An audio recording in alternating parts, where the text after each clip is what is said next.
மக்கள் தொகை கணக்கெடுப்பு, பாப்புலேஷன் சென்சஸ் அப்படிங்கிறத போட்டிங்கன்னா ஃபஸ்ட்டு நம்ம வந்து அதோட வரலாறை பற்றி பார்க்குறோம். இதோட ஹிஸ்ட்ரி பார்க்கணும் அப்படின்னா ஃபஸ்ட்டு நம்ம தெரிஞ்சுக்க வேண்டிய ஒரு விஷயம், வேர்ல்டு பாப்புலேஷன் டே அப்படிங்கிறது என்னைக்கு கொண்டாடுறோம்? வேர்ல்டு பாப்புலேஷன் டே, உலக மக்கள் தொகை தினம். உலக மக்கள் தொகை தினம் என்னைக்கு? July 11 super, July 11 world population டே. தெரியாதவங்க எழுதிக்கோங்க, உலக மக்கள் தொகை தினம். தெரிஞ்சவங்களும் இதுக்கு அடுத்தது இதில் ஒரு இன்ஃபர்மேஷன் எழுதிக்கோங்க. இது அனௌன்ஸ் பண்ணப்பட்ட வருஷம் வந்து 1990, 1990 வருஷத்தில் தான் இது அனௌன்ஸ் பண்ணுறாங்க, வேர்ல்டு பாப்புலேஷன் டே அப்படிங்கிறத. 1990 வருஷத்தில் தான் வேர்ல்டு பாப்புலேஷன் டே அப்படிங்கிறத இன்ட்ரடியூஸ் பண்ணுறாங்க, அறிமுகப்படுத்தப்பட்டுச்சு. இதை யார் அறிமுகப்படுத்தினாங்க அப்படின்னா UNDP, United Nation Development Programme. UNDP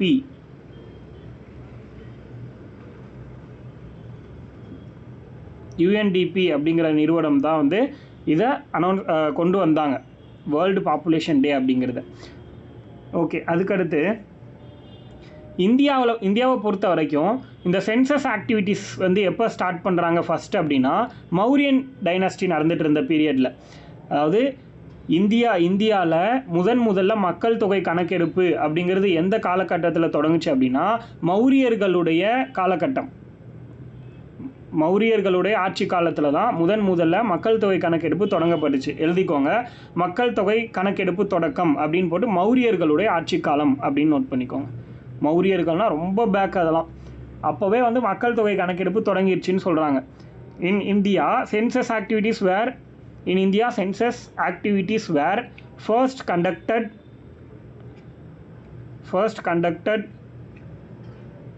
under the Mauryan dynasty. First Mauryan dynasty, அதாவது மௌரியர்களுடைய ஆட்சி காலத்தில் தான் முதல்ல மக்கள் தொகை கணக்கெடுப்புங்கிறத நடைமுறைக்கு கொண்டு வந்திருக்காங்க.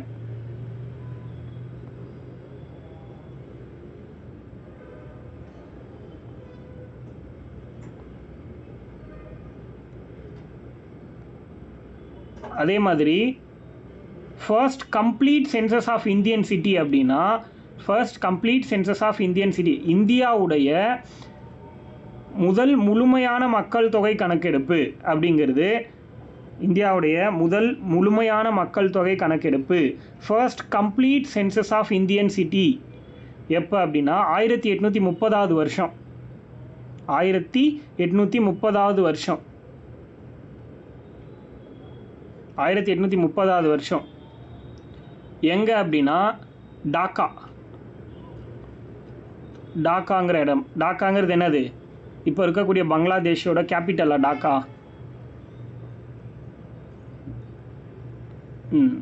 டாக்கா பங்களாதேஷ். அப்போ வந்து எல்லாம் ஒன்றா இருந்துச்சு. அது பிற்காலத்தில் தான் அந்த நாடு தனியாக பிரிஞ்சது, வங்காளதேசம் அப்படின்னு சொல்லிட்டு.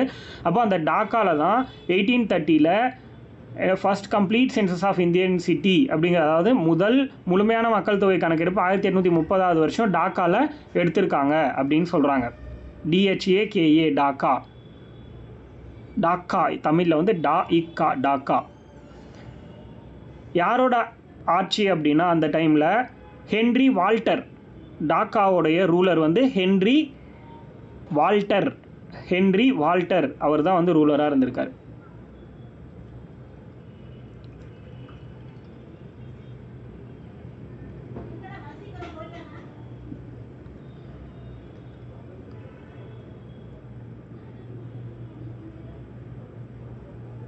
அதே மாதிரி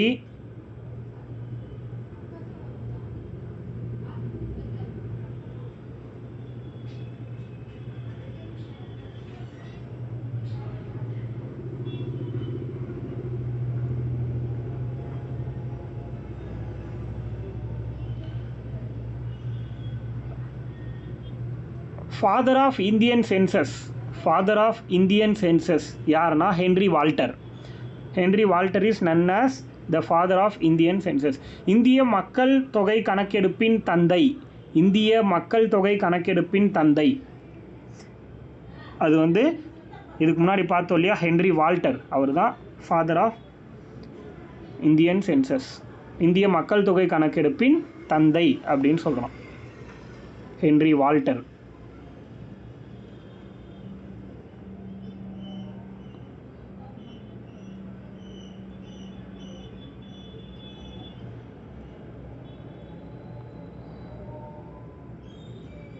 ஃபாதர் எழுதிட்டீங்க அப்படின்னா அடுத்த பாயிண்ட் என்னென்னா,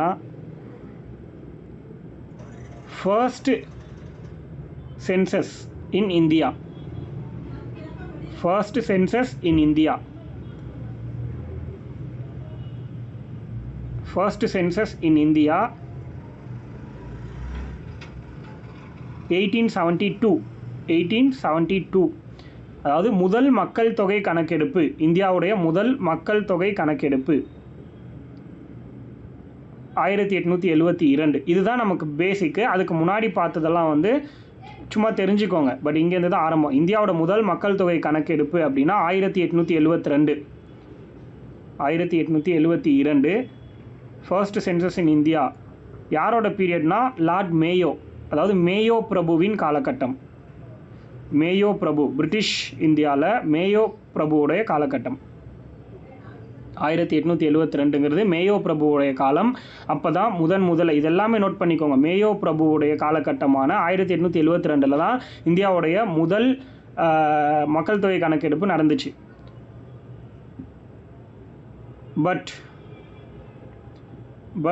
this one was not synchronous and not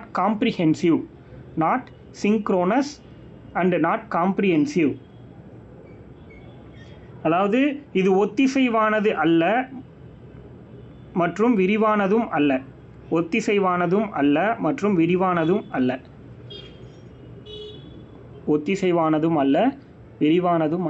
அதாவது அஃபிஷியலாக ஃபஸ்ட்டு 1872 பண்ணியிருக்காங்க.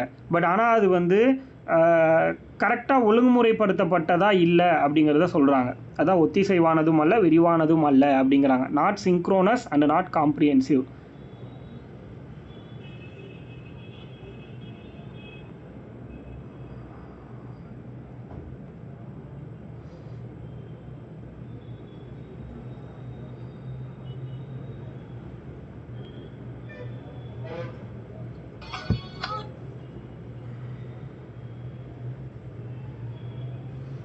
அதுக்கடுத்து ஃபர்ஸ்ட் சிங்க்ரோனஸ் சென்சஸ், முதல் ஒத்திசைவான மற்றும் முழுமையான first synchronous census under British rule. முதல் முழுமையான மற்றும் ஒத்திசைவான மக்கள் தொகை கணக்கெடுப்பு.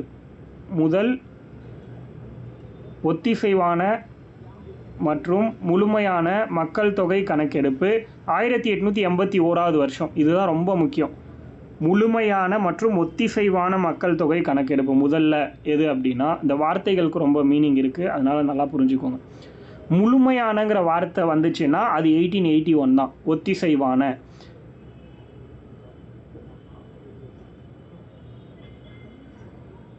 கம்ப்ளீட் அப்படின்னு சொல்லலாம் இதுக்கு.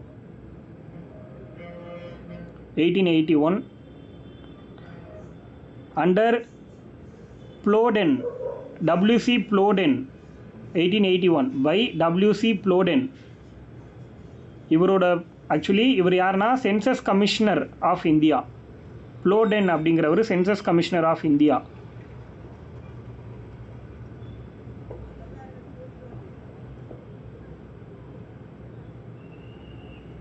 இது வந்து ரிப்பனோட period, Lord Ripon. 1881 Lord Ripon, அதாவது ரிப்பன் பிரபுவோடைய ஆட்சி காலம், அதையும் போட்டுக்கோங்க. இந்த பீரியட் வந்து ரிப்பன் பிரபுவோடைய ஆட்சி காலம். அப்போ முதல் முழுமையான மக்கள் தொகை கணக்கெடுப்பு நடந்தப்போ யார் ஆட்சி பண்ணாங்க இந்தியாவோட பிரிட்டிஷ் ரூல் அப்படின்னா, பிரிட்டிஷ் இந்தியாவோட ஆட்சி பண்ணவர் யாருன்னா ரிப்பன் பிரபு, லார்ட் ரிப்பன்.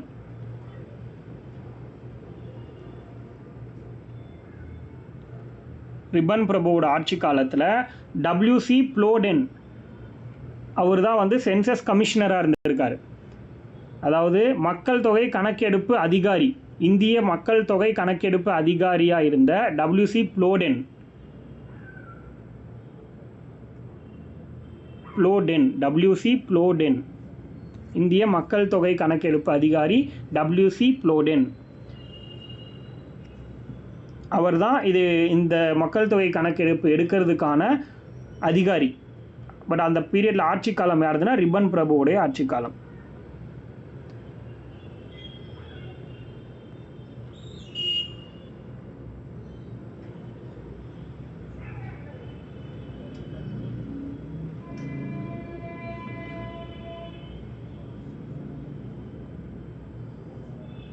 அதுக்கடுத்து இன்டர்நேஷ்னல் லெவலில், உலக அளவில் முதல்ல மக்கள் தொகை கணக்கெடுத்து எடுத்த நாடு எது அப்படின்னு கேட்டாங்கன்னா, உலக அளவில் முதல்ல மக்கள் தொகை கணக்கெடுப்பு எடுத்த நாடு, ஃபர்ஸ்ட் எவர் சென்சஸ் வாஸ்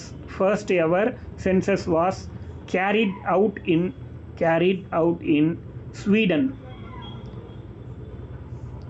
உலக அளவில் முதலில் மக்கள் தொகை கணக்கெடுப்பு எடுத்த நாடு ஸ்வீடன். முதலில் மக்கள் தொகை கணக்கெடுப்பு எடுத்த நாடு Sweden. First ever census was carried out in Sweden. In the year of 1749, வருடம் 1749. 1749.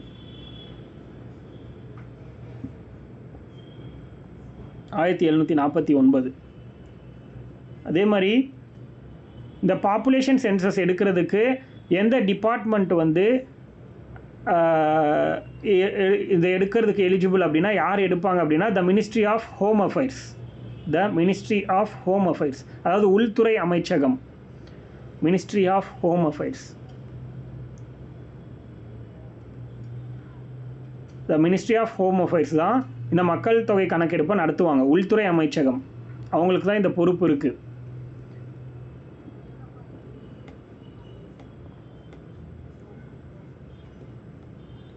அந்த ஆஃபீஸில், உள்துறை அமைச்சகத்தில் மக்கள் தொகை கணக்கெடுப்பு தொடர்பாக ஒரு கமிஷனர் இருப்பார். அந்த கமிஷனருடைய போஸ்ட்டுக்கு பேர் நோட் பண்ணிக்கோங்க. இவர் தான் இதுக்கு மொத்தமும் அதிகாரி. முன்னே WC ப்ளோடென்னு பார்த்தோம்ல, அவர் மாதிரி ஒவ்வொரு டைமுக்கும் இதில் ஒரு அதிகாரி இருப்பாங்க. Office of the registrar general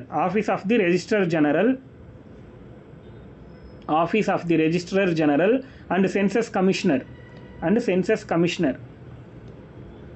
தமிழில் பதிவாளர் ஜெனரல்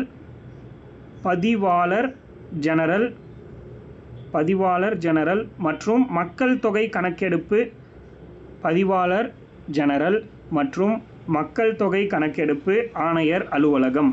பதிவாளர் ஜெனரல் மற்றும் மக்கள் தொகை கணக்கெடுப்பு ஆணையர் அலுவலகம். இந்த ஆஃபீஸில் இருக்கிற அந்த பதிவாளர் ஜெனரல் மற்றும் மக்கள் தொகை கணக்கெடுப்பு ஆணையர் அப்படின்னு ஒருத்தர் இருப்பார். அவர் தான் இது எல்லாத்துக்குமே இன்சார்ஜ். காமனாக இதுக்கு பொறுப்பு, இது ஓவராலாக இன்சார்ஜாக இருக்கிறவர் இவர் தான். இந்த ஆஃபீஸில் இப்படின்னு ஒரு ஆஃபீஸ் இருக்கும். Office of the registrar general and census commissioner. அது இந்த ஆஃபீஸில் இருக்கிற அந்த பர்சன். இந்த பர்சன் தான் எதுக்கு இன்சார்ஜ் அப்படின்னா, ஒவ்வொரு 10 வருஷத்துக்கு ஒரு தடவையும் பாப்புலேஷன் சென்சஸ் எடுக்கிறதுக்கு இவர் தான் இன்சார்ஜ் அப்படிங்கிறத சொல்கிறோம். அதே மாதிரி ஒவ்வொரு 10 வருஷமும் கண்டிப்பாக எடுத்தே ஆகணும்லாம் கிடையாது, எந்த ஒரு சட்டமும் சொல்லலை. ஆனால் 2011 வரைக்கும் ஒவ்வொரு 10 வருஷத்துக்கும் ஒரு டைம் தான் நம்ம எடுத்துக்கிட்டு இருக்கோம். அதனால் 10 வருஷத்துக்கு ஒரு டைம் எடுப்பாங்கங்கிறது ஒரு வழக்காகவே மாறிடுச்சு சொல்லப்போனால். பட் ஆக்ட் படி சென்சஸ் ஆஃப் இந்தியா ஆக்ட் அப்படின்னு ஒன்று இருக்குது. அந்த ஆக்ட் 1948 போட்டாங்க. அது வேணால் நோட் பண்ணிக்கோங்க. The Census of India Act 1948. மக்கள் தொகை கணக்கெடுப்பு சட்டம் 1948. மக்கள் தொகை கணக்கெடுப்பு சட்டம் 1948. இந்த சட்டத்தின்படி எந்த ஒரு லீகலான ரெக்குயர்மெண்ட்டும் கிடையாது. ஒவ்வொரு 10 வருஷத்துக்கும் ஒரு தடவை சென்சஸ் எடுத்தே ஆகணும் அப்படின்னு எந்த ஒரு சட்டமும் கிடையாதுன்னு சொல்கிறாங்க. இந்த சட்டத்துக்கு கீழே அது எல்லாமே சொல்லிட்டு இருக்காங்க. இந்த சட்டம் எதுக்காகனா, இந்த சென்சஸ் எடுக்கிறதுக்கான லீகல் ஃப்ரேம் ஒர்க்கை கொடுக்குது. சென்சஸ் எடுக்கிறதுக்கான லீகல் ஃப்ரேம் ஒர்க்கை கொடுக்கறதுக்காக இந்த சட்டத்தை உருவாக்கியிருக்காங்க. லீகல் ஃப்ரேம் ஒர்க்னா சட்ட கட்டமைப்பு. அதாவது சட்டபூர்வமாக 10 வருஷத்துக்கு ஒரு தடவை எடுக்கணும்னு அவசியம் இல்லை. ஆனால் சட்டபூர்வமாக மக்கள் தொகை கணக்கெடுப்பு எடுத்தே ஆகணும்னு சொல்லுது. அது எத்தனை வருஷத்துக்கு ஒரு டைம் வேணால் எடுத்துக்கலாம். பட் ஆனால் இந்தியாவில் பொறுத்த வரைக்கும் 10 வருஷத்துக்கு ஒரு டைமுங்கிறது முன்னாடியிலேருந்து ஃபாலோ பண்ணனால இன்னைக்கு வரைக்கும் அது கரெக்டாக தான் போயிட்டுருக்கு. பட் வரலாற்றிலேயே 1881 ஆரம்பித்து 2011 வரைக்கும் ஒவ்வொரு 10 வருஷத்துக்கும் ஒரு டைம் தான் எடுத்துகிட்டு இருந்தோம். 15 தடவை. பட் 16வது தடவை நம்மளால் எடுக்க முடியாமல் போயிடுச்சு கோவிட்னால. அதனால அது இன்ன வரைக்கும் தள்ளி போயிட்டே இருக்குது. அது ஆன்லைனில் டிஜிட்டலாகவும் எடுத்ததாக சொல்கிறாங்க 16வதா. அதை பற்றி நம்ம பார்ப்போம். அதுக்கு முன்னாடி த மோஸ்ட் பாப்புலேட்டட் கண்ட்ரி அப்படிங்கிறத எழுதிக்கோங்க.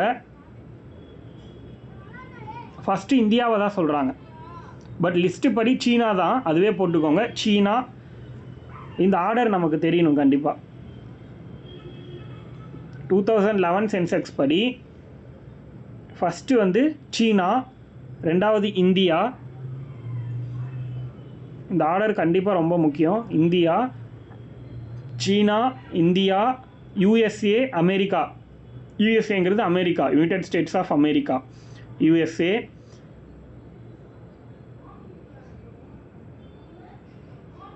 யூஎஸ்ஏ,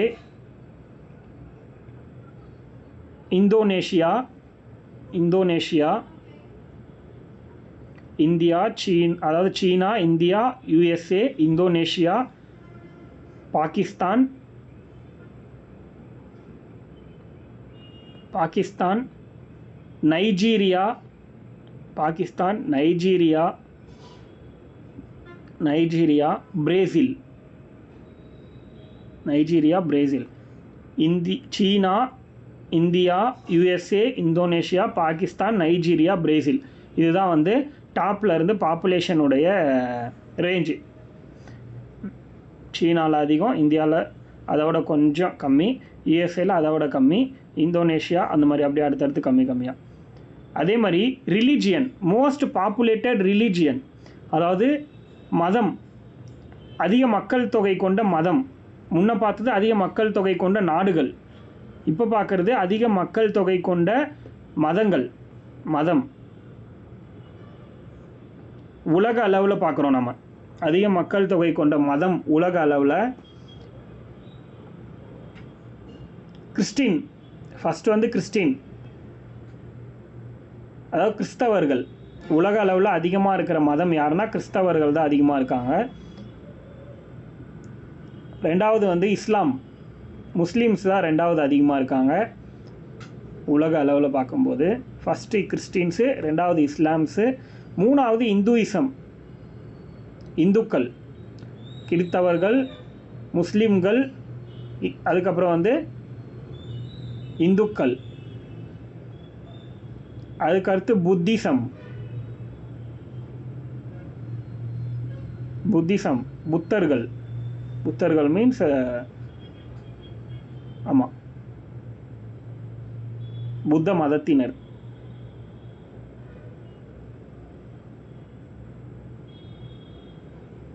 அந்த அளவுக்கு தெரிஞ்சால் போதும்.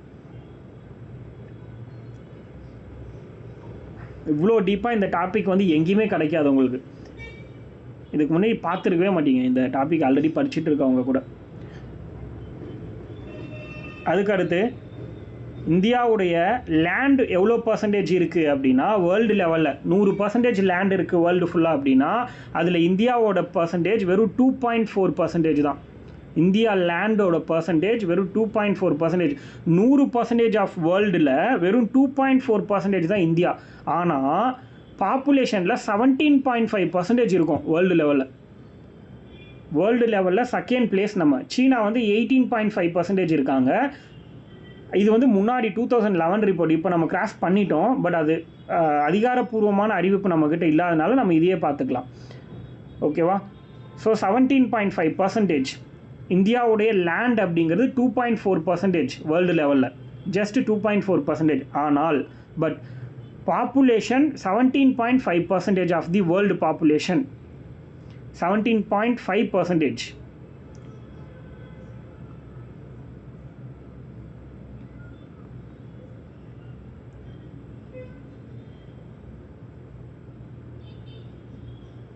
அதாவது பாப்புலேஷனோட டார்கெட் அப்படிங்கிறது ஓரளவுக்கு நிலையாக ஸ்டெபிலிட்டியாக இருந்துக்கிட்டு வருது குறிப்பிட்ட காலகட்டமாக. ஆனால் 2045 2070 இது மொத்தமும் சேஞ்ச் ஆகும்னு சொல்கிறாங்க. திடீர்னு ரொம்ப ஹையாகவும் போகலாம், திடீர்னு ரொம்ப லோவாகவும் வரலாம், என்ன வேணால் நடக்கலாம் வேர்ல்டு பாப்புலேஷன் பொறுத்த வரைக்கும் அப்படிங்கிறத சொல்லியிருக்காங்க.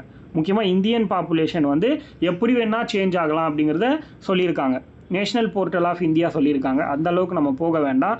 நீங்கள் பிரேக் எடுத்துக்கோங்க, அதுக்கப்புறம் மீதி பார்த்துக்கலாம். ஓகே, அடுத்தது பாப்புலேஷன் க்ரோத்தை ஒரு 4 பார்ட்டாக பிரிக்கிறாங்க. பாப்புலேஷன் க்ரோத் அப்படின்னு டாபிக் போட்டுக்கோங்க. Population growth in India, population growth in India, மக்கள் தொகை வளர்ச்சியை 4 காலகட்டங்களாக பிரிக்கிறாங்க. அதை நோட் பண்ணிக்கோங்க. மக்கள் தொகை வளர்ச்சியின்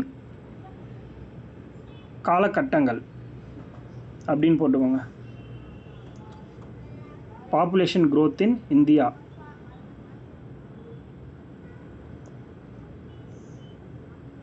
ஆக்சுவலி இது மெயின்ஸில் ஒரு பெரிய கொஷின். இது மெயின்ஸில் ஒரு 12 மார்க் கொஷின் லெவல். இது ப்ரிலிம்ஸில் இதை கேட்பாங்க, தனித்தனியாக கேட்பாங்க. மெயின்ஸ்னால் சேர்த்து எழுதுகிற மாதிரி, ப்ரிலிம்ஸ்னால் தனித்தனியாக கேட்பாங்க.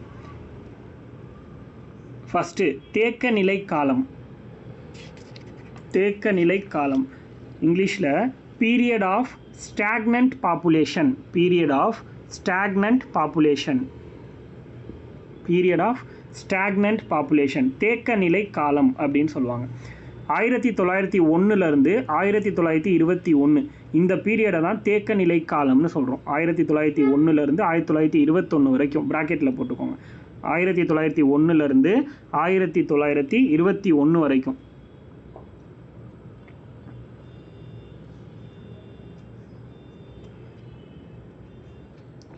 ஏன் அப்படின்னா இந்த பீரியடில் பர்த் டெத் ரெண்டுமே ஹையாக இருந்துச்சான், ரொம்ப ஹையாக இருந்துச்சு. அதே மாதிரி 1921 நெகட்டிவாக இருந்திருக்கு, நெகட்டிவ் க்ரோத் ரேட் இருந்திருக்கு. 1921 பீரியட் ஆஃப் 1901 to 1921, 1901 1921 வரைக்கும்.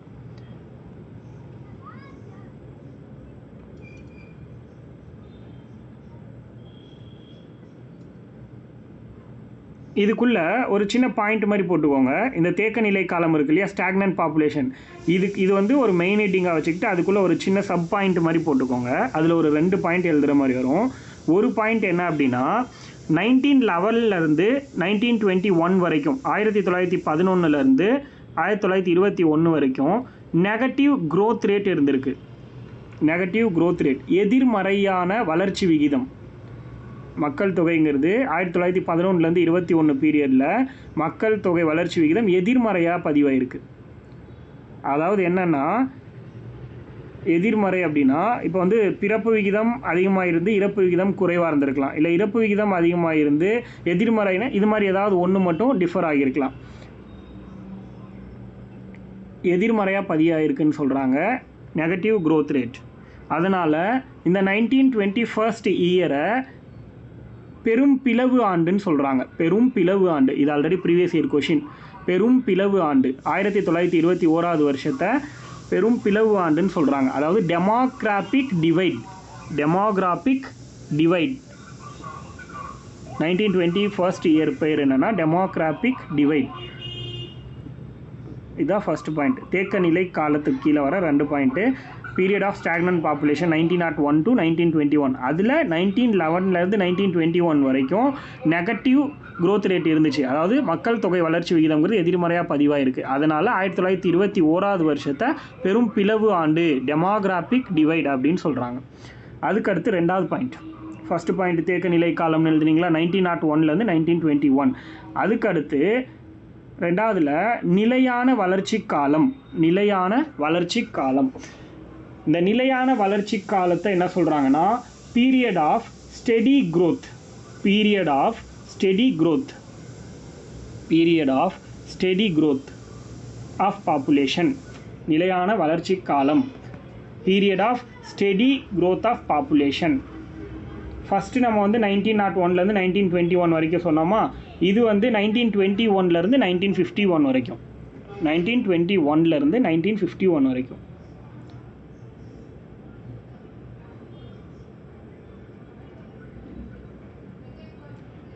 இதை ஏன் ஸ்டெடி க்ரோத் அப்படின்னு சொல்கிறோன்னா, பர்த் அதிகமாகவும் டெத்து வந்து லெஸ் தெனாகவும் இருந்திருக்கு, கம்மியாகவும் இருந்திருக்கு. பர்த் வந்து இன்க்ரீஸ் ஆகிருக்கு, டெத் வந்து டிக்ரீஸ் ஆகிருக்கு. அதனால என்ன ஆயிடுச்சுன்னா பாப்புலேஷன் வந்து ஸ்டெடியாக இருந்திருக்கு அப்படின்னு சொல்கிறாங்க.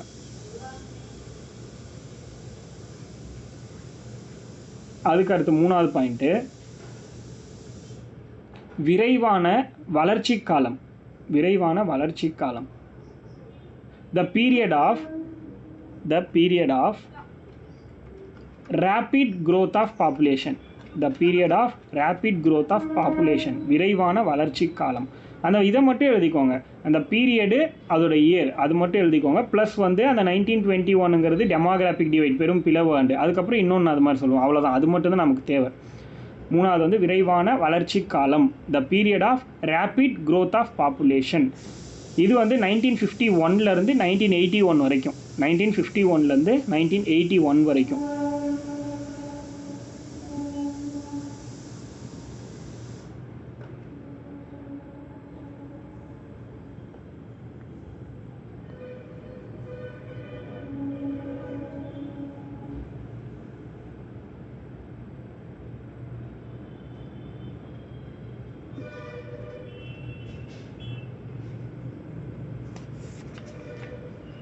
இதுக்கு இடைப்பட்ட காலகட்டத்தில் 1961 வருதா இந்த விரைவான வளர்ச்சி காலம்ல, 1951 to 81, அதுக்கு இடையில தான் 1961ன்னு ஒன்று வரும். அந்த வருஷத்தை தான் என்ன சொல்கிறாங்க அப்படின்னா மக்கள் தொகை வெடிப்பு ஆண்டு அப்படின்னு சொல்கிறாங்க. மக்கள் தொகை வெடிப்பு ஆண்டு. Population explosion year. Population explosion year.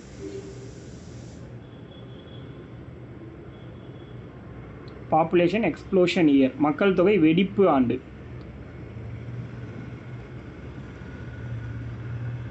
அதாவது என்ன சொல்கிறாங்கன்னா, ஆஃப்டர் இண்டிபெண்டன்ஸ், அதாவது சுதந்திரத்திற்கு பிறகு இறப்பு விகிதம், டெத் ரேட்டுங்கிறது ரொம்ப ஸ்பீடாக குறையுது. அதே மாதிரி பர்த் ரேட்டுங்கிறது ரொம்ப ஸ்பீடாக இன்க்ரீஸ் ஆகுது. அதனால தான் இதை வந்து உயர் வளர்ச்சி காலம்னு சொல்கிறோம், விரைவான வளர்ச்சி காலம். Rapid growth. டெத் ரேட் ரொம்ப கம்மியாகுது, ஸ்பீடாக கம்மியாகுது. அதே மாதிரி பர்த் ரேட்டு ஸ்பீடாக இன்க்ரீஸ் ஆகுது.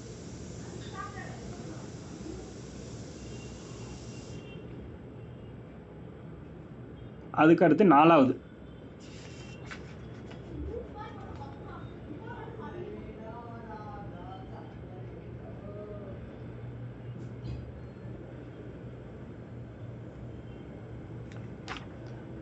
அடுத்து வந்து பார்த்தீங்கன்னா 4வது தமிழில் எழுதிக்கோங்க. அதிக வளர்ச்சியிலிருந்து, அதிக வளர்ச்சியிலிருந்து, அதிக வளர்ச்சியிலிருந்து வளர்ச்சி குன்றல் தென்பட ஆரம்பித்த காலம். அதிக வளர்ச்சியிலிருந்து, அதிக வளர்ச்சியிலிருந்து வளர்ச்சி குன்றல் தென்பட ஆரம்பித்த காலம். அதிக வளர்ச்சியிலிருந்து வளர்ச்சி குன்றல் தென்பட ஆரம்பித்த காலம். Period of high growth of population. Period of high growth of population. Period of high growth of population. Period of high growth of population with declining trend of population growth. Period of high growth of population with declining trend of population growth. அதிக வளர்ச்சியிலிருந்து வளர்ச்சி குன்றல் தென்பட ஆரம்பித்த காலம்.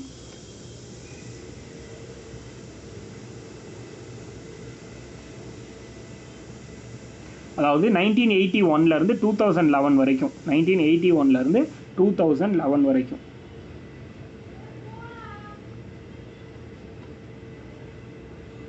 இதில் என்னாச்சு அப்படின்னா, அர்பனோட population rural பாப்புலேஷனை விட increase ஆச்சு அப்படின்னு சொல்கிறாங்க. அர்பனோட பாப்புலேஷன் ரூரல் பாப்புலேஷனோட இன்க்ரீஸ் ஆகிருக்கு அப்படின்னு சொல்கிறாங்க. நகர்ப்புற மக்கள் தொகை கிராமப்புற மக்கள் தொகையை விட அதிகரித்தது.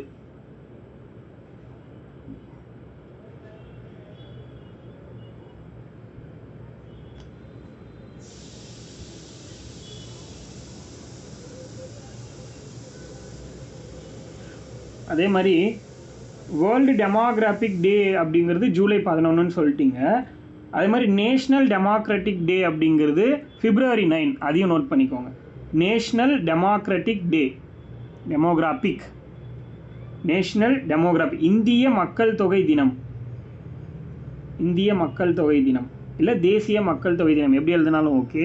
முன்னாடிலிருந்து உலக மக்கள் தொகை தினம் ஜூலை 11, இது வந்து தேசிய மக்கள் தொகை தினம். நேஷ்னல் பாப்புலேஷன் டே எப்படி வேணால் சொல்லலாம். நேஷ்னல் பாப்புலேஷன் டே February 9, தேசிய மக்கள் தொகை தினம் February 9.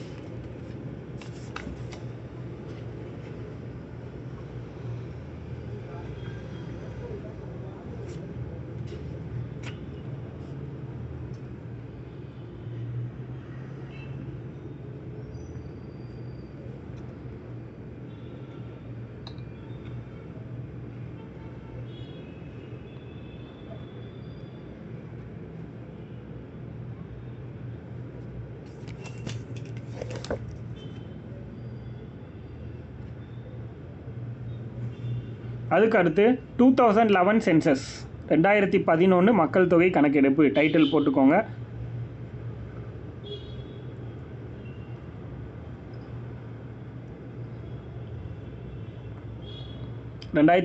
மக்கள் தொகை கணக்கெடுப்பு, கீ ஃபைண்டிங்ஸ் ஆஃப் 2011 சென்சஸ்.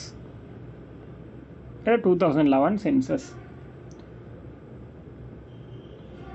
இப்போது இந்த சென்சஸோட கமிஷனர் யார்? நம்ம பார்த்தோம்ல ஹோம் அஃபேர்ஸில், அதாவது உள்துறை அமைச்சகத்தில் ஒரு ஆஃபீஸ் இருக்கும், ரெஜிஸ்டர் ஜெனரல் அண்ட் சென்சஸ் கமிஷனருடைய ஆஃபீஸ் இருக்கும்.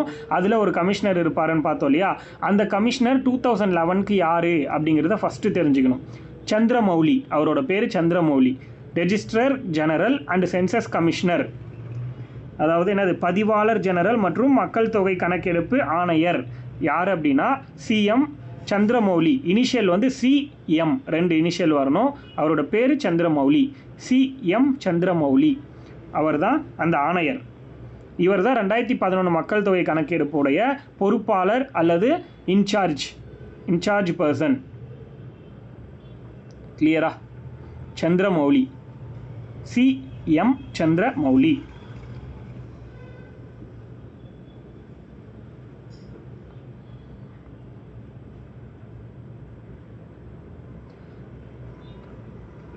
அதே மாதிரி 1872 கணக்கு போட்டோம்னா இந்த 2011 மக்கள் தொகை கணக்கெடுப்பு 15வது மக்கள் தொகை கணக்கெடுப்பு. ஞாபகம் வச்சுக்கோங்க, இந்த 2011 எடுத்த மக்கள் தொகை கணக்கெடுப்பு எத்தனாவதுன்னா 15வது மக்கள் தொகை கணக்கெடுப்பு. 15th census of the country since 1872. 15th census of the country, அதாவது சென்சஸ் 2011ங்கிறது 15th census of the country since 1872. புரியுதா? அதாவது 1872 ஆண்டு முதல் 2011 வரை கணக்கெடுத்ததில் கடைசி மக்கள் தொகை கணக்கெடுப்பு 2011வது வருஷங்கிறது 15வது மக்கள் தொகை கணக்கெடுப்பு. அதே மாதிரி இதை இன்னொரு டைப்லையும் கேட்கலாம். சுதந்திரத்திற்கு பிறகு அப்படிங்கிறது ஆஃப்டர் இண்டிபெண்டன்ஸ் அப்படின்னா 7வது மக்கள் தொகை கணக்கெடுப்பு. புரியுதா? இப்படியும் கொஸ்டின் கேட்கலாம். சுதந்திரத்திற்கு பிறகு எத்தனாவது மக்கள் தொகை கணக்கெடுப்பு அப்படின்னா 7வது.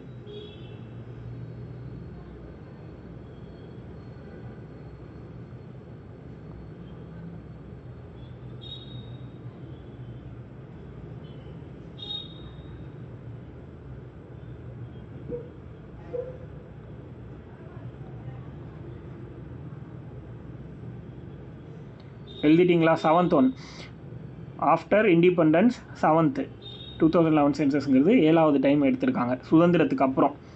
1947 சுதந்திரம்னா 1951 இப்போ வரைக்கும் பார்த்தோன்னா 2011 7 தடவை எடுத்திருக்காங்கன்னு சொல்கிறாங்க. வேறு ஒன்றும் கிடையாது. இதோட மோட்டோ, மக்கள் தொகை கணக்கெடுப்புடைய கொள்கை இல்லை நோக்கம்னு எழுதிக்கோங்க. நோக்கம், மோட்டோ அப்படின்னா நோக்கம் அப்படின்னு எழுதிக்கோங்க. இதோட நோக்கம் என்ன அப்படின்னா our census our future. Our census our future, அதான் motto. Our census our future. நமது கணக்கெடுப்பு நமது எதிர்காலம். நமது கணக்கெடுப்பு நமது எதிர்காலம்.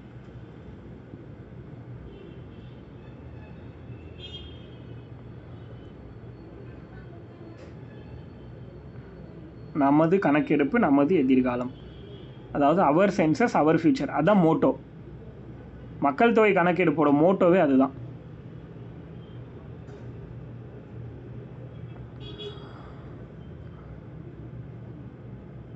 அதுக்கடுத்து இப்போது இதுக்கு முன்னாடி எப்போ பாப்புலேஷன் சென்சஸ் எடுத்திருப்பாங்க சொல்லுங்கள் பார்ப்போம். 2011 லாஸ்ட்டு. அதுக்கு முன்னாடி எப்போ எடுத்திருப்பாங்க?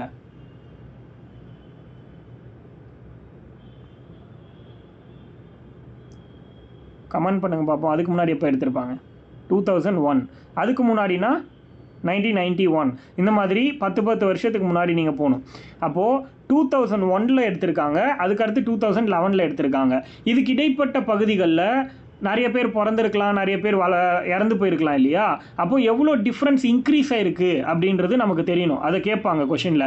அதாவது 2001க்கும் 2011க்கும் இடையில் எவ்வளோ வந்து இன்க்ரீஸ் ஆகிருக்கு பாப்புலேஷன் அப்படின்னு ஒரு கொஷின் கேட்பாங்க. அது எழுதிக்கோங்க. Increased by 17.7%. increased by 17.7% between 2001 and 2011. அதாவது 2001 மற்றும் 2011 மக்கள் தொகை கணக்கெடுப்புக்கு இடைப்பட்ட காலகட்டத்தில் 2001 மற்றும் 2011 மக்கள் தொகை கணக்கெடுப்பிற்கு இடைப்பட்ட காலகட்டத்தில் 17.7% மக்கள் தொகை அதிகரித்துள்ளது. 17.7% மக்கள் தொகை அதிகரித்துள்ளது. increased by 17.7% between 2001 and 2011. ரொம்ப முக்கியமான கேள்வி. இது கேட்கறதுக்கான வாய்ப்பு ரொம்ப அதிகம்.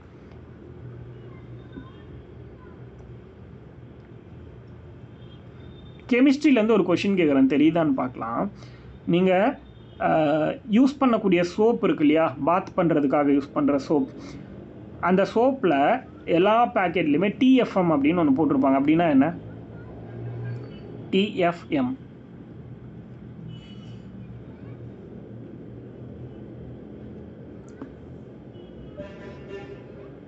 யாருக்காவது தெரியுமா? சோப்போட quality. What is expansion of TFM?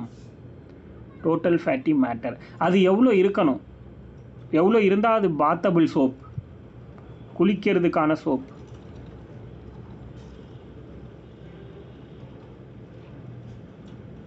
$75, $76, $80. அவங்க சோப்பில் இருக்கிறது சொல்கிறீங்களோ? ஆமாம், 75 76 இருக்கும். 30 இருக்கா? அப்படி ஒரு சோப் நான் பார்த்தது இல்லையே. மினிமம் 76. ஓகே, மினிமம் 70%ன்னு சொல்கிறாங்க. அதாவது இது ஒரு கொஷின், இதுக்கு முன்னாடி ஒரு கொஷின், அதில் 70% வந்து ஆன்சராக கொடுத்துருக்காங்க. பட் ஆனால் நீங்கள் சொல்கிற மாதிரி 76% இருந்துச்சுன்னா போதுமானது.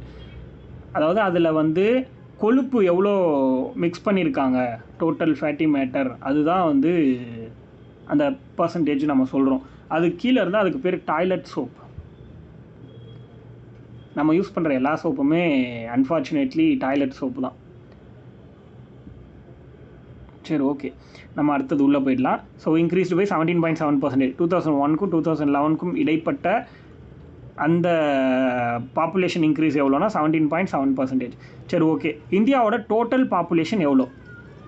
அதாவது இந்தியாவின் மொத்த மக்கள் தொகை as a 2011 census 1.21 billion. 1.21 billion. 1.21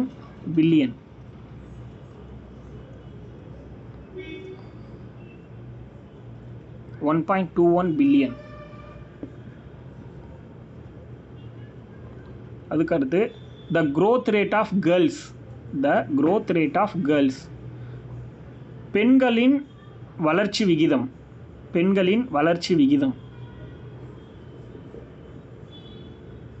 அதாவது அந்த 2001-2011க்கு இடைப்பட்ட பீரியடில் பெண்களோட வளர்ச்சி விகிதம் எப்படி இருந்துச்சு அப்படின்னா 18.3%.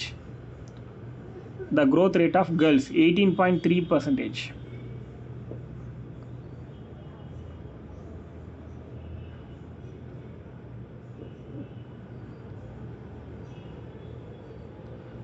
The growth rate of males, அதாவது ஆண்களுடைய வளர்ச்சி விகிதம்.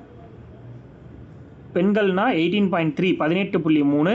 ஆண்களுடைய வளர்ச்சி விகிதம்னா 17.1%. 17.1%.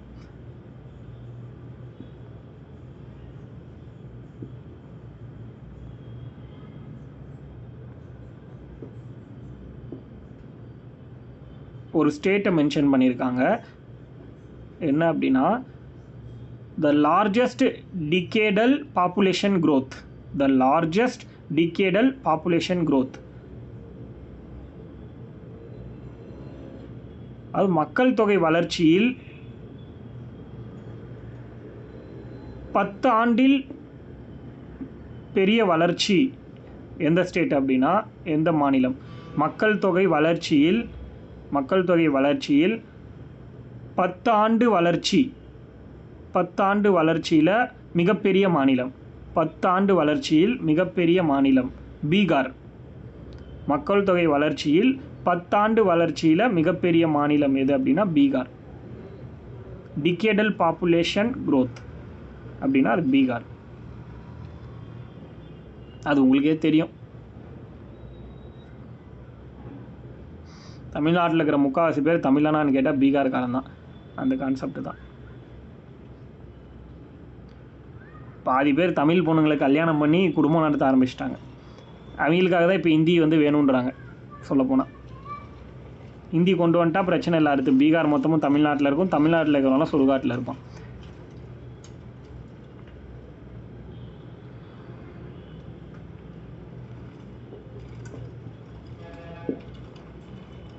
ஏன்னா அடுத்து இப்போ ஹிந்தி கன்ஃபார்ம் ஆயிடுச்சுன்னா அடுத்து பார்ப்பாங்க எந்த லாங்குவேஜ் பேசுகிறவங்க அடுத்து அதிகமாக இருக்காங்கன்னு பார்த்துட்டு அதை கம்பல்சரி லாங்குவேஜ் அனௌன்ஸ் பண்ணுறாங்க. இதுதான் அவங்களோட பிளான்.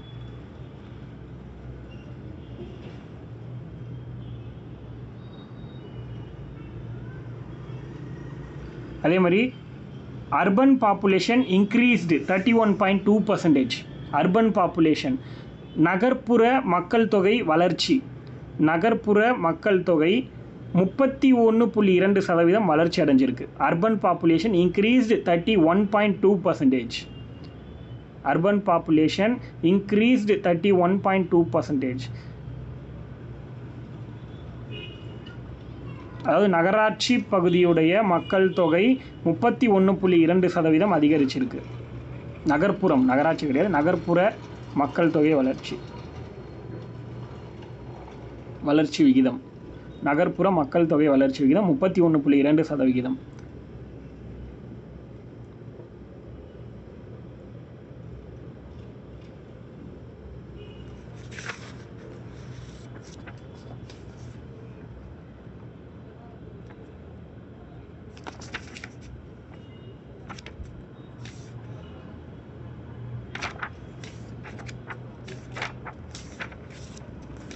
அதுக்கடுத்து ரூரல் பாப்புலேஷன்.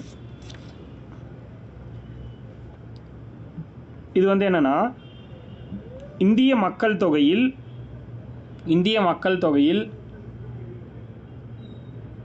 ஊரக மக்கள் தொகை எண்ணிக்கை, ஊரக மக்கள் தொகையின் எண்ணிக்கை, ஊரக மக்களின் எண்ணிக்கைன்னு போட்டுக்கோங்க. இந்திய மக்கள் தொகையில் ஊரக மக்களுடைய எண்ணிக்கை இல்லது ஊரக மக்கள் தொகையின் எண்ணிக்கை. rural population is 68.8%. 68.8% of the Indian population.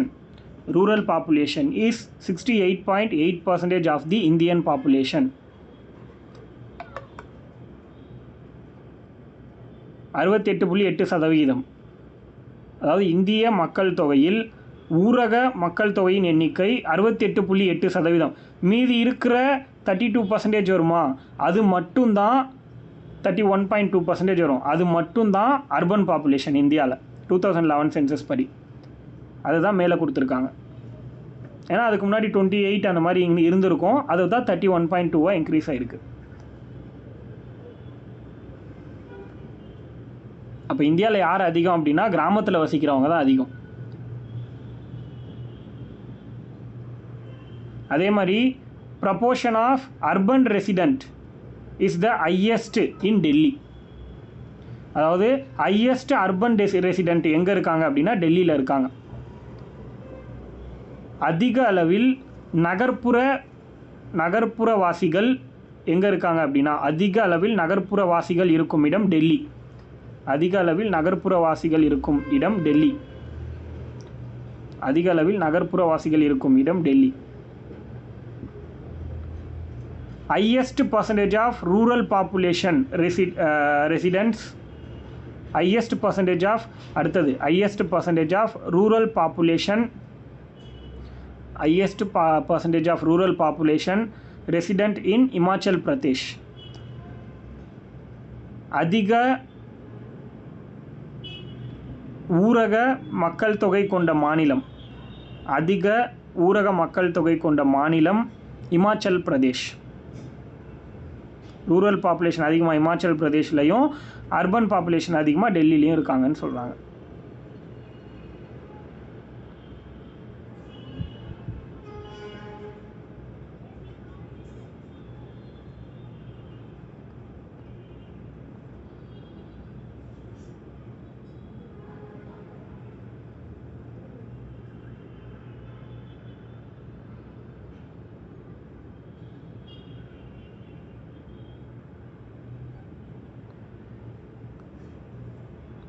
அதுக்கடுத்து நம்மளோட பாப்புலேஷன் ஓவராலாக எவ்வளோ இந்தியாவில்னு பார்த்தோம்னா 1.21 பில்லியன் அப்படிங்கிறது ஆல்ரெடி பார்த்தோம். அதில் மென்ஸ் எவ்வளோ விமன்ஸ் எவ்வளோங்கிறத எழுதிக்கோங்க. டோட்டல் பாப்புலேஷனில் மென் 2 அம்புக்குறி போட்டுக்கோங்க மேலே கீழே அந்த கர்சரில் எழுதிக்கோங்க. டோட்டலாக 1.21 பில்லியன் பாப்புலேஷன் வந்து இருக்கும் இந்தியாவில். அதில் மென் எவ்வளோ பர்சன்டேஜ் அப்படின்னா ஆண்கள் 51.54% ஆண்கள். 51.54% ஆண்கள். 51.54% ஆண்கள். பெண்கள் வந்து பார்த்திங்கன்னா 48.46%. பெண்கள் 48.46%. விமன் 48.46%.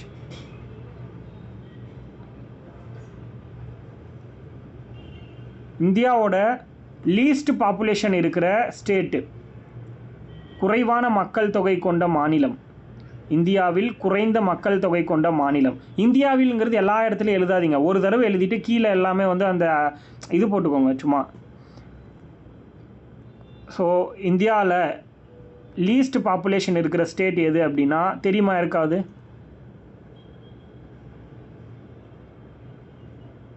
இந்தியாவோட லீஸ்ட் பாப்புலேஷன் இருக்கிற ஸ்டேட் சிக்கிம். இந்தியாவோட லீஸ்ட் குறைவான மக்கள் தொகை கொண்ட மாநிலம் சிக்கிம். வெறும் 6.71 lakh பீப்புள். அதெல்லாம் தேவையில்ல, எந்த ஸ்டேட்டுன்னு தெரிஞ்சால் போதும். இந்தியாவோட லீஸ்ட் பாப்புலேஷன் குறைவான மக்கள் தொகை கொண்ட மாநிலம் எதுனா சிக்கிம்.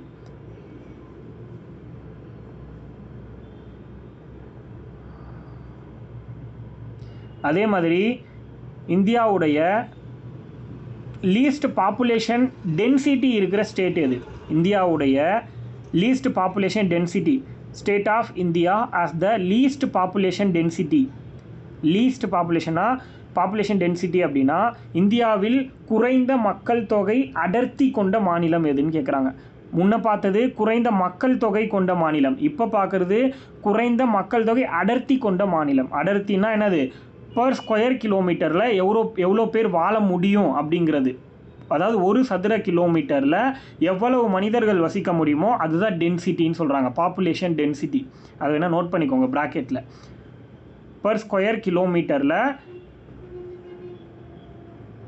கிடையாது, பர் ஸ்கொயர் கிலோமீட்டரில் எவ்வளோ பேர் வந்து வாழ முடியுங்கிறத கணக்கிடுறது தான் density. What is density of population of density அப்படின்னு கேட்டாங்கன்னா அதுக்கான ஆன்சர் இது தான். அப்போது லீஸ்ட் ரொம்ப குறைவான பாப்புலேஷன் டென்சிட்டி, குறைவான மக்கள் தொகை அடர்த்தி கொண்ட மாநிலம் அருணாச்சல் பிரதேஷ். அருணாச்சல் பிரதேஷ் ஏன்னா full forest area. Arunachal Pradesh.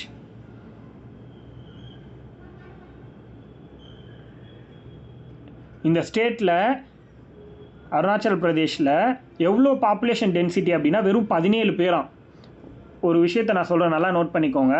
Arunachal பிரதேஷோட ஸ்டேட்டில் ஒரு ஸ்கொயர் கிலோமீட்டரில் வாழ்கிறவங்களோட எண்ணிக்கை எத்தனைனா வெறும் 17 பேர்.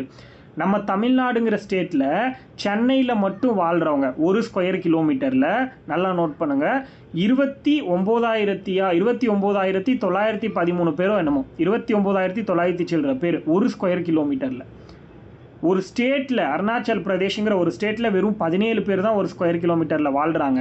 ஆனால் இதை எழுத வேண்டாம், ஜஸ்ட்டு தெரிஞ்சுக்கோங்க, அது நம்ம டீட்டெயிலாக பின்னாடி பார்ப்போம். ஆனால் தமிழ்நாட்டில் சென்னைங்கிற ஒரு சின்ன டிஸ்ட்ரிக்டில் வாழ்கிற மக்கள் தொகை எவ்வளோ அப்படின்னா அடர்த்தி, அதாவது டென்சிட்டி 29,903 பேர் சம்திங் வரும். ஜஸ்ட் தெரிஞ்சுக்கோங்க. இப்போ அருணாச்சல் பிரதேஷ் மட்டும் எழுதிக்கோங்க, அதோட டென்சிட்டி எவ்வளோனா 17 பேர் தான்.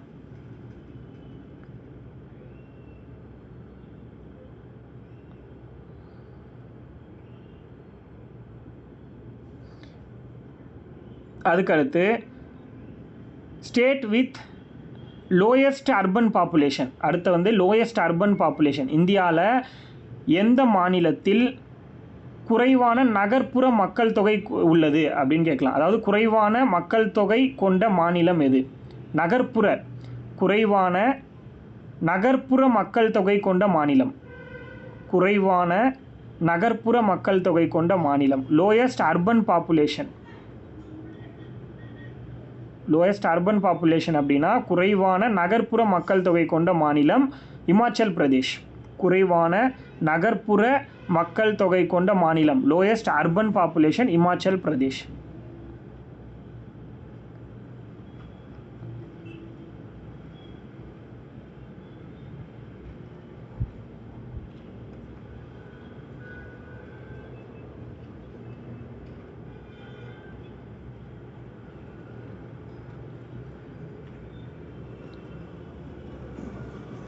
அதே மாதிரி ஹையஸ்ட் ரூரல் பாப்புலேஷன்,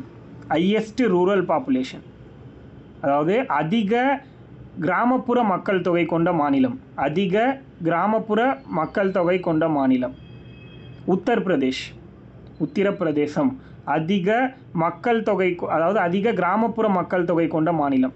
அதிக கிராமப்புற மக்கள் தொகை கொண்ட மாநிலம் உத்தரப்பிரதேஷ்.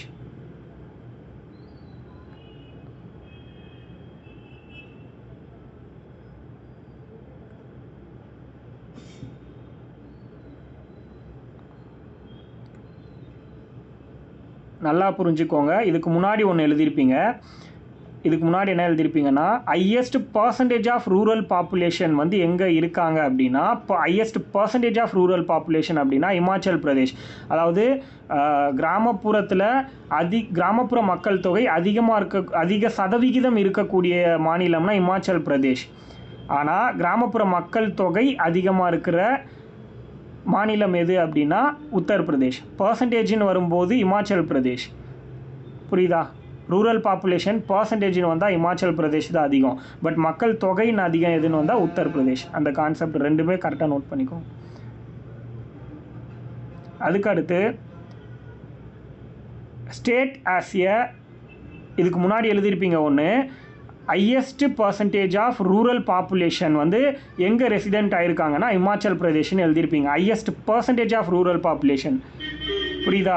அதிக சதவிகிதம் கிராமப்புற மக்கள் தொகை கொண்ட மாநிலம். அந்த சதவிகிதம், அதிக சதவிகிதம் கிராமப்புற மக்கள் தொகை கொண்ட மாநிலம்னா இமாச்சல் பிரதேஷ்.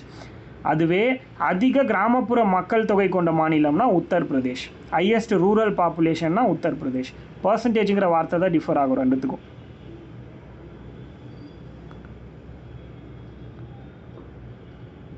அடுத்தது state as a negative. Actually அது பர்சன்டேஜாக கன்வெர்ட் பண்ணும்போது மேபி இந்த மென்னு விமன் இப்படி பார்த்து பண்ணாங்களா என்னன்னு தெரியல. பட் ஆனால் அந்த கண்டென்ட் அப்படி தான் வருது ஒரிஜினல் பாப்புலேஷன் சென்சஸோட இதிலேருந்து பார்க்கும்போது. ஸோ அதை நோட் பண்ணிக்கோங்க. கேட்குற கேள்வி கரெக்டு தான். அடுத்தது வந்து பார்த்தீங்கன்னா state as a negative population growth rate. State as a negative population growth rate. எதிர்மறையான மக்கள் தொகை வளர்ச்சி விகிதம் கொண்ட மாநிலம். எதிர்மறையான மக்கள் தொகை வளர்ச்சி விகிதம் கொண்ட மாநிலம். எதிர்மறையான மக்கள் தொகை வளர்ச்சி விகிதம் கொண்ட மாநிலம் நாகாலாந்து. எதிர்மறையான மக்கள் தொகை வளர்ச்சி விகிதம் கொண்ட மாநிலம்? அது வந்து பார்த்திங்கன்னா நாகாலாந்து.